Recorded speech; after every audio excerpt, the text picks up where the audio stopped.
तळेगावचे पैलवान राजाभाऊ मुंडे फक्त आता रस्सी चढायचे फक्त एकदा, आणखी ह्याच्यात 6 वेळेस चढते. हा रस्सी आहे, 10 फुटाची रस्सी असेल.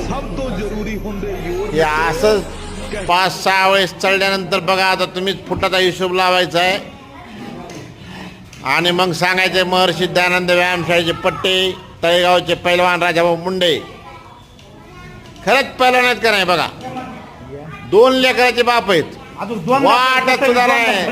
हा नंबर 1 लाल मातीत लाल भडक झालेलं शरीर आहे. काय करायचं, पण पाण्यानं धुतलं की पांढरा सिपट कापसासारखंच निघत आहे. होय 1000 जोर काढले सगळं. हा या अजून एकदा चला चला राजाभाऊ मुंडे लाईव्ह चालू आहे, काळजी करू नका. चला काय लावलं तर पुणे तुझ्या